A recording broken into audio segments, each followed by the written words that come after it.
¿Durmieron? Sí, qué bueno. Ok, yo tengo un reto. Ahí me pusieron el reto de que les diera fosas nasales en 15 minutos. ¿Ok? Dale que no sean 15, que sean 20. Pero vamos a dar todo lo posible en que sea 15 minutos, pero vamos a hablar solamente de las cosas más importantes, de los detalles anatómicos que ustedes deben conocer, que no se les deben olvidar. Porque fosas nasales es muy amplia, tiene, aunque ustedes crean ese pedacito pequeñito, es bastante amplia, tiene mucho de qué hablar, como para hablar una hora, pero lo sinteticé lo más posible para que ustedes se lleven lo más importante de fosas nasales. Otra cosa es que es importante para hablar de fosas nasales es que recuerden los huesos de la cara y cabeza. Yo voy a pasar etmoides, voy a pasar efenoides, voy a pasar maxilares. Si hay algo que no entienden de esos huesos, ustedes me avisan, a ver qué les podemos aclarar. Pero la idea es que se lleven lo importante de fosas nasales y vamos a sintetizarlo en estos 15, 20 minutos que se tengan. ¿Bien? Lo que no vayan entendiendo porque no tienen el conocimiento previo, ustedes me avisan. Ay, necesito que mi tamaño no me da para encender eso.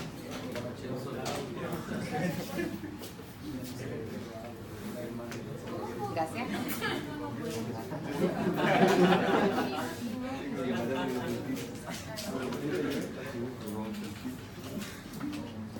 El objetivo de acá es que sepan dónde quedan fosas nasales, sus relaciones más importantes y la función. Las relaciones de las fosas nasales es importantísimo y su función.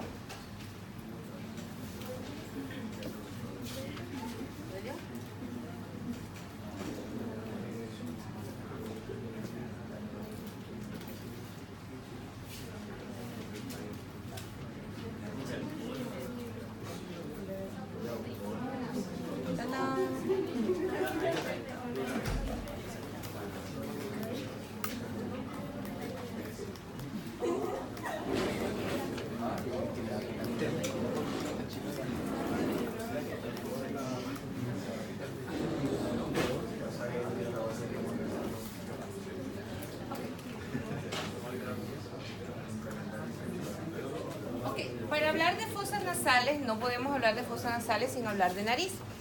Nariz es como la casita, el techo de la casita del que vamos a hablar. ¿Cómo no? No podríamos hablar de fosas nasales sin hablar de nariz. Nariz es la estructura externa, no pertenece a las fosas nasales, pero es la parte más externa que tenemos para entrar a las fosas nasales. Vemos en la nariz una configuración externa donde vamos a encontrar varias caras. Tenemos dos caras laterales que están relacionadas con las alas de la nariz.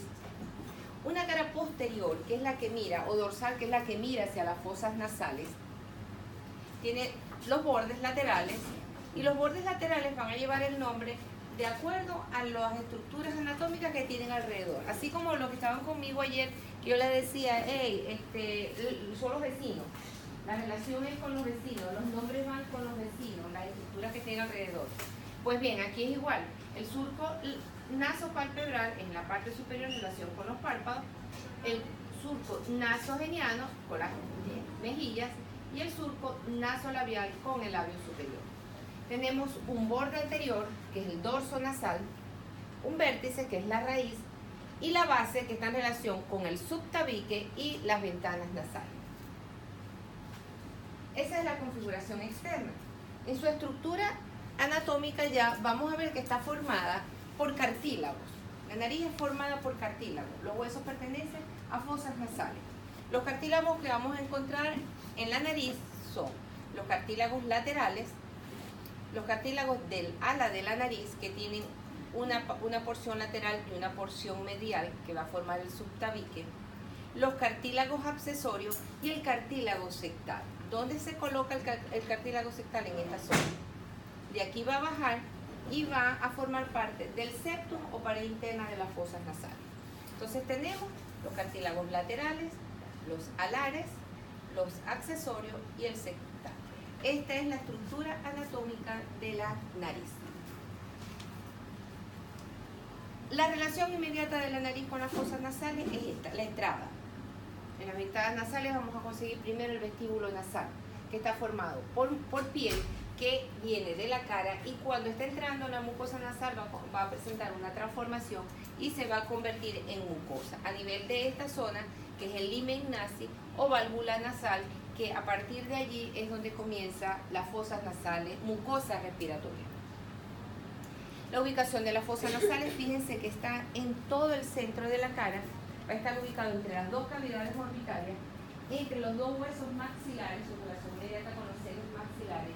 Está en relación, su relación craneal está con la fosa craneal anterior, y su relación caudal está con el pecho de la cavidad oral. Esta es la ubicación, relación inmediata con la cavidad orbitaria, los senos maxilares, boca y fosa craneal anterior. Sus relaciones importantes en el pecho con el bulbo olfatorio. Ahí donde está el bulbo olfatorio. Recordemos que el nervio olfatorio es el único par craneal que está a la intemperie, está desprotegido, no está protegido con nadie. Sus células nerviosas, sus fibras nerviosas están en contacto directo con el ambiente a nivel de esta zona de las fosas nasales. Aquí está el bulbo olfatorio. Relación dorsal, fíjense que tenemos el seno esfenoidal y esta zona que vamos a ver si nos da chance de hablar un poquito con la nasofaringe, rinofaringe o cajón de Meckel, que es la parte superior de la faringe. Vemos la ubicación entonces entre las cavidades orbitarias y entre los senos maxilares. Aquí es importante, ya aquí estamos viendo la estructura de las fosas nasales, que son dos amplios corredores de ventral a dorsal, tiene aproximadamente entre 7 a 7.5 centímetros la longitud que tiene, y vemos que tiene una pared medial, paredes laterales, un techo y un piso.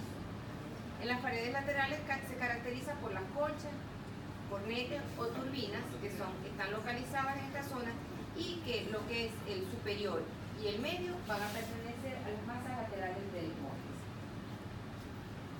Tienen una abertura anterior y una abertura posterior. La abertura anterior, llamada piriforme, porque tiene forma de pera, está formada principalmente, ¿quién recuerda cómo se llaman estos huesos? Los huesos nasales, por el borde libre, caudal de los huesos nasales, rama ascendente del maxilar, la rama horizontal del maxilar, forma el piso. Entonces todo esto me va a delimitar lo que es la abertura anterior o abertura piriforme de las fosas nasales. En la región posterior vamos a conseguir la otra abertura, que son las juanas, que comunica directamente con la nasofaringe. Fíjense que aquí tenemos cuerpo del efenoides, está formando la parte craneal techo, la parte caudal por la rama horizontal del hueso palatino, que es la parte más posterior del paladar óseo.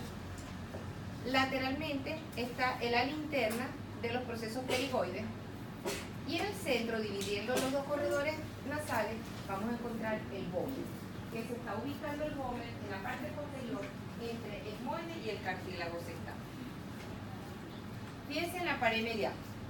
La pared medial vamos a encontrar, es esta pared que tenemos acá, la pared medial. Lo vamos a destacar desde ventral hasta dorsal, cada estructura. El cartílago sectal o cuadrangular del que hablamos hace rato, recuerdan, ¿no? El cartílago sectal está acá. Luego se va a articular con la lámina perpendicular del etmoides, y en la parte posterior inferior tenemos el hueso vómer. Estas tres estructuras son las que van a formar el septum o pared medial de las fosas nasales. Luego tenemos la pared lateral. La pared lateral tiene más estructuras, más huesos que lo forman, y entre ellos tenemos de ventral igual, vamos siempre en una distribución organizada, de ventral a dorsal tenemos rama ascendente del maxilar, el unguis o hueso lagrimal, concha media y superior, que no son más que masas laterales del etmoides, la rama vertical del hueso palatino, y en esta parte tenemos la lámina medial del proceso pterigoides. Sobre todo esto, en esta zona, ustedes ven este espacio aquí oscurito, esto es un gran orificio, que es el orificio que comunica al seno maxilar. Pero este gran orificio está cerrado por esta concha, que es un hueso independiente, que es la concha nasal inferior, turbina o corneta inferior. Entonces, recapitulemos. De ventral a dorsal, rama ascendente del maxilar, unguis, masas laterales del etmoide, rama vertical del hueso palatino, proceso pterigoides y la concha inferior. Todas estas estructuras, así como la ven, es la estructura ósea, va a estar cubierta de la mucosa respiratoria, de la mucosa nasal. La mucosa nasal se va a encargar de cubrir todas estas estructuras, todo. Cuando llega a estos orificios, por ahí se va a introducir también la mucosa y va a cubrir los senos paranasales. De allí que todos los senos paranasales van a estar cubiertos de mucosa nasal, igual la misma mucosa respiratoria. Como tal, tiene todas las estructuras histológicas necesarias como para producir la secreción nasal. El moquito que se produce en la nariz también se produce en los senos paranasales. Tenemos el techo de las fosas nasales. Vamos a encontrar la lámina cribosa del etmoide. Vimos la relación con el bulbo olfatorio en esta zona. Y se relaciona también con la cara inferior del cuerpo del efenoide. De allí que nosotros por acá podemos entrar al seno efenoidal y esa es una por donde drena el seno efenoidal y lo vamos a ver más adelante. El piso va a formar parte o va a ser el techo de la cavidad bucal. Están relacionados inmediatamente. Tenemos entonces, fíjense que de ventral a dorsal tenemos la rama horizontal del hueso maxilar y la rama horizontal del hueso palatino. Eso es el piso de fosas nasales, es el techo de la cavidad bucal. Una vez estructuradas de esa forma, las fosas nasales, vamos a ver esas estructuras que están alrededor. Alrededor vamos a conseguir los senos paranasales. Son cavidades que vamos a encontrar en los huesos que están alrededor de las fosas nasales. Estos son unos huesos que tienen esta cavidad, son donde les comenté, la mucosa entra acá, cubre, la misma mucosa nasal cubre los senos maxilares, las cerquillas etmoidales, que la vamos a ver en detalles ahora, y el seno frontal. En la parte posterior va a cubrir también el seno efenoidal. Todo esto va a formar parte de la función respiratoria. Ellos van a formar parte de la función respiratoria de las fosas nasales, además de que estos senos paranasales también sirven como resonadores de la voz. Son importantes resonadores de la voz. Y otra función importante es que como son cavidades huecas, los huesos de la cara son cavidades huecas para producir eso, sobre todo es para disminuir el peso de la cabeza. Ustedes se imaginan un seno maxilar completamente óseo, un seno frontal completamente óseo. Se nos cae la cabeza. No, pero él sirve para disminuir el peso de la cabeza. ¿Ok? Los senos paranasales no se desarrollan todos al mismo tiempo. Es más, no nacemos con todos los senos paranasales. Nacemos principalmente con el seno etmoidal, que es el que ya nace ventilado. Desde el momento del nacimiento ya los senos etmoidales están desarrollados. El seno maxilar también aparece al momento del nacimiento, pero no está ventilado. Tiene en su interior una sustancia gelatinosa y esa sustancia se va a ir absorbiendo con el tiempo. Entre el primer y segundo año de vida ya es cuando nosotros podemos hablar de un seno maxilar ya bien ventilado. El seno efenoidal comienza alrededor de los 2 años a ventilarse y se termina de desarrollar a los 15 años. Y el seno frontal entre los 4 y 5 años, cuando comienza a desarrollarse, se termina de desarrollar ya cuando están entrando ya en la edad adulta, entre 17 y 18 años. Y muchas veces no aparece. Es muy frecuente y muy normal que haga una radiografía y no haya seno frontal. Eso es frecuente, muy frecuente. Ya a los 12 años, fíjense que ya podemos hablar en tal caso de una sinusitis maxilar. Pero cuando nosotros tenemos sinusitis de 2, 3, 4 años, no podemos hablar de sinusitis maxilar, sino sinusitis etmoidal. Complicación muy delicada, sobre todo en los niños, que tienen muchos procesos infecciosos y hacen sinusitis etmoidales. Y la complicación más inmediata que creen que es, ¿qué es lo que tiene el seno, las fosas nasales en su relación craneal? En el techo. ¿Qué teníamos arriba en el...?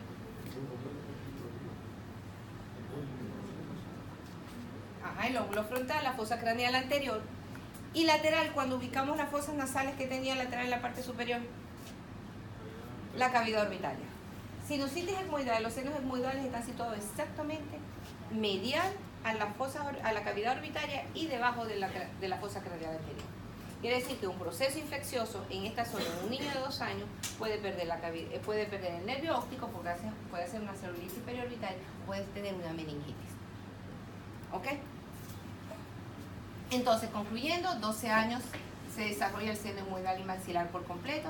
Esfenoidal a los 15 y ya a los 17 años debo tener todos los senos paranasales desarrollados. Ubicación de los senos paranasales. Fíjense que tenemos los celdillas etmoidales, el seno esfenoidal, seno frontal y el seno maxilar. ¿Cómo drenan esos senos? ¿Cómo se comunican y cómo drenan esos senos a las fosas nasales? Tenemos en este caso tenemos el cornete inferior, el cornete medio estaría aquí y el superior. Se retira el cornete medio para ver este espacio. Este espacio que está aquí es el meato medio. Destaquemos lo que es el concepto de meato. Meato es un espacio que hay entre la cara externa de los cornetes o conchas y la pared lateral de las fosas nasales. Es este espacio. No es una estructura anatómica que la podamos tocar, es un espacio. Así como la glotis, no he visto glotis. Así como glotis es el espacio libre entre las cuerdas vocales, no es que yo puedo agarrar la glotis, es el espacio libre. Igual es acá. El meato es el espacio entre esta cara que mira, la cara del cornete, de la concha que mira a la pared externa y la pared externa. ¿Qué pasa en esos meatos? En esos meatos van a desembocar los senos paranasales. Las celdillas, el seno paranasal, el meato donde drena más senos paranasales, el meato medio. Allí vamos a ver el seno maxilar que va a drenar acá, el seno frontal, que este canal que está aquí se denomina infundíbulo, por donde va a desembocar el seno frontal. Las celdillas etmoidales anteriores van a desembocar en el meato medio también. Y esto es lo que va a desembocar acá. Tenemos seno maxilar, celdillas etmoidales anteriores y el seno frontal. En el meato superior va a desembocar las celdillas etmoidales posteriores y el seno esfenoidal. Y en el meato inferior, acá, dice que ya aquí hemos quitado las conchas para poder ver los meatos, y en el meato inferior va a desembocar el conducto lacrimonasal. En este dibujo esquemático tenemos el conducto lacrimonasal en el meato inferior, meato medio, frontal, celdillas etmoidales anteriores y seno maxilar, y en el meato superior, seno esfenoidal y celdillas etmoidales posteriores.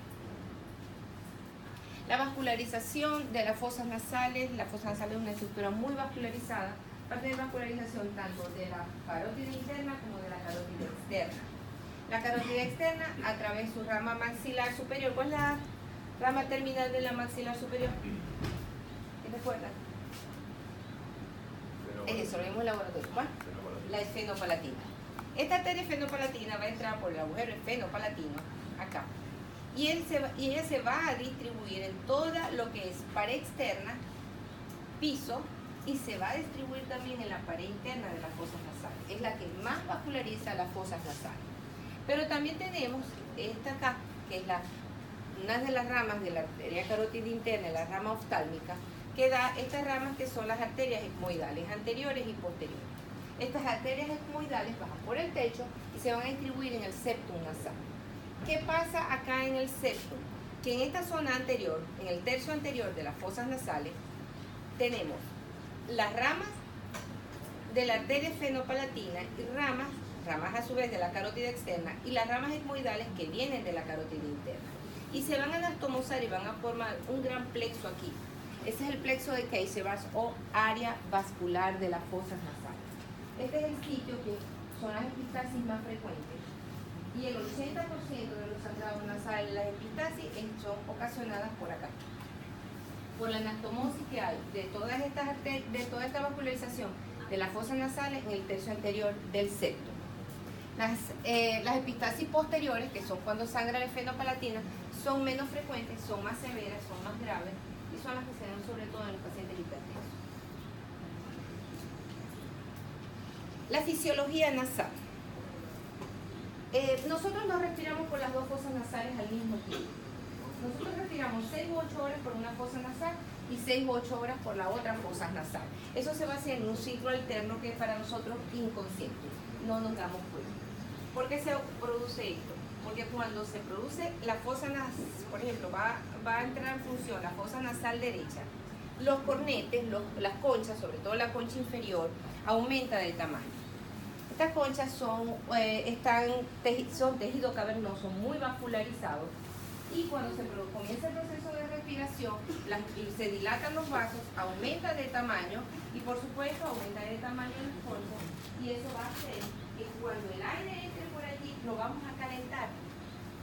Esa sangre va a calentar. Además de eso, la mucosa respiratoria se encarga de limpiar ese aire que viene del exterior, del medio ambiente, para que entre lo más puro posible a la parte respiratoria inferior. Quiere decir que las fosas nasales no es solamente que entre el aire, porque no entra tal como va a entrar a los pulmones. Él lo va a modificar, lo va a limpiar y le va a dar todas las características adecuadas para que entre por a las vías respiratorias inferiores. De allí que la respiración bucal no es normal. La respiración bucal es accesoria, nos puede ayudar en algunos momentos, pero el organismo no está hecho como para respirar por la boca, sino por las fosas nasales. Una respiración bucal entra el aire tal cual como está en el ambiente. ¿Qué otra función vamos a conseguir aquí? Fíjense que por eso le dicen turbina a las conchas, porque ellos hacen distribución del aire. El aire cuando entra, no entra en remolino como lo estamos inspirando, sino que las turbinas se encargan de distribuirlo en flujos laminares. Y se van distribuyendo y así va entrando en función toda la mucosa respiratoria para adaptar el aire y pasar a la rinofaringe. Pero fíjense que el cornete superior tiene una característica. Nosotros haciendo una rinoscopia anterior no lo vamos a ver, porque él está muy posterior. Pero es que además de eso, su ubicación anatómica es tal que él está un poco oblicuo.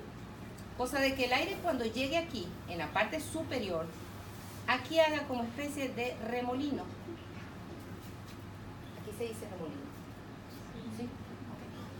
Okay. Ajá, remolino, hace una especie de remolinos acá y hace que el aire quede un ratico ahí. No pase directamente. Y ese precisamente, la función es que hace esto para que las células olfatorias puedan captar. Se ponen en contacto con las partículas que están llevando el olor y luego, después que hace esto y lo dirige hacia la rinofaringe para que vaya a la vía respiratoria. ¿Ok? Entonces, todo esto es la función de las fosas nasales. Fíjense acá, aquí hace todo el recorrido de fosas nasales, baja.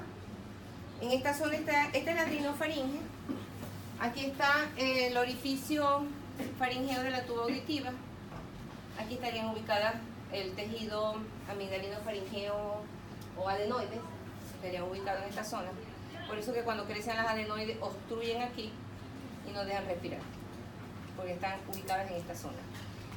Una vez que entre el aire, a rinofaringe, orofaringe, se levanta la epiglotis para que el aire vaya dirigido hacia la tráquea y pueda entrar en las mejores condiciones a los pulmones. El estudio clásico de las senos paranasales y de fosas nasales es una radiografía simple. Cada día están más en desuso porque utilizamos mejor la tomografía que nos dan unas imágenes tridimensionales que realmente es una imagen plana. Pero en este caso tenemos la proyección de Caldwell. Esto es una proyección donde vamos a ver principalmente los senos frontales y las celdillas etmoidales. La proyección de Batten, que en el naso es así, la placa se coloca mentón, nariz, y en la de Batten es aquí. vamos a ver principalmente esto, los senos maxilares. Fíjense que aquí no se ven porque está la parte petrosa del temporal obstruyendo la imagen. Y conste, lo que es negro es aire. ¿Bien? Todo esto es aire. Senos maxilares principalmente y senos frontales. Y para ver el seno esfenoidal nos usamos una proyección lateral de la cara. Aquí nos vemos la vía respiratoria. Fíjense que aquí hay buena columna. Esto que está aquí oscuro es la columna aérea del aire. Y esto que está acá, que esto ven blanquito acá, es el crecimiento del tejido adenoideo. Y un poquito más acá se puede ver un crecimiento de las amígdalas palatinas. Diagnóstico adicional, una adenoamigdalitis. Seguimos. Esta es una tomografía. Esto es lo que actualmente más se utiliza para ver unos senos paranasales, porque hacemos tantos cortes como necesitemos. Y voy estudiando la cara, si son cortes coronales, se hacen muchos cortes, y voy estudiando la cara en muchos cortes. Aquí solamente les traigo un corte de cada plano, pero las imágenes tienen muchos cortes para estudiar. Por ejemplo, para estudiar aquí, aquí, aquí, y voy sacando los cortes. Cavidades orbitarias, celdillas etmoidales anteriores, cornetes, senos maxilares, ¿verdad? ¿Este es un corte qué? Coronal. En este corte axial, fíjense que tenemos, aquí vemos bien la estructura nasal, aquí estudiamos nariz, cómo está la constitución tanto de la mucosa como del cartílago. Vemos nariz, septo, cornete, en este caso sería el cornete inferior, y senos maxilares. ¿Este es un corte?